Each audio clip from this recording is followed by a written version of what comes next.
పెద్ద రికార్డు.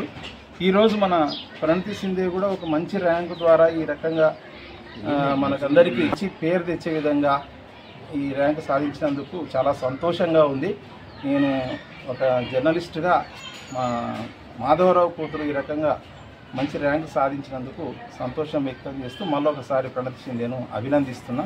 మిగతా అందరు జర్నలిస్టులు కూడా మీరేం చేస్తారు అన్నది నాకు అనవసరం, కానీ మీ పిల్లలను చదివించే విషయంలో మాత్రం శ్రద్ధ చూపండి. వాళ్ళు ఒక మంచి స్థానానికి వచ్చే విధంగా మీ పిల్లలను తీర్చిదిద్దండి అని మిమ్మల్ని కూడా నేను విజ్ఞప్తి చేస్తున్నా. మీ అందరూ నాకు అత్యంత ఇష్టమైనటువంటి సోదరుడు తమ్ముడు మాధవ్ వాళ్ళ కూతురు మెడిసిన్లో 549 మార్కులు సాధించడం చాలా ఆనందం అనిపిస్తుంది. వనపర్తి జిల్లా జర్నలిస్టులు అందరూ కూడా ఈ ప్రణతి అనేటువంటి అమ్మాయి అందరికీ మార్గదర్శకంగా నిలిచిందని చెప్పని ఆశిస్తున్నా. ఆ పాపకు మరొకసారి యూనియన్ తరఫున జర్నలిస్టుల తరఫున అభినందనలు తెలియజేస్తున్నా. నిజంగా మెడిసిన్లో ఈ పాప అంత మంచి ర్యాంకు తీసుకురావడం అనేటువంటిది చాలా ఆనందం.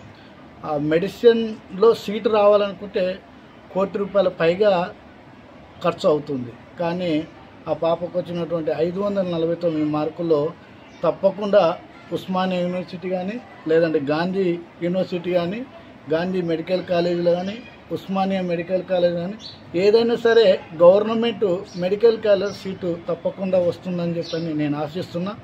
నిజంగా జర్నలిస్టులు వృత్తిలో ఉంటూ ఈ ఇంత మంచి ర్యాంకు తీసుకురావడం అనేటువంటి చాలా సంతోషకరమైనటువంటి అంశం కనుక తప్పకుండా ఈ ప్రాంతానికి ఉన్నత చదువులు చదువుతూ మెడిసిన్ మంచిగా అత్యుత్తమైనటువంటి మార్కులు చేస్తూ మెడికల్ కంప్లీట్ అయిన తర్వాత పీజీలో కూడా ఒక మంచి ఆప్షన్ ఎన్నుకొని ఈ ప్రాంతానికి పేదవాళ్ళకు అందరూ కూడా ఉచిత సేవ చేయాలని చెప్పని కీర్తిశేషులు డాక్టర్ బాలకృష్ణయ్య గారి పేరు ఏ విధంగా అయితే మనం ఇప్పటికి కూడా మనం స్మరించుకుంటున్నామో ప్రణీత కూడా అంత మంచి పేరు తెచ్చుకుంటామని చెప్పి మనస్ఫూర్తిగా కోరుకుంటున్నాను.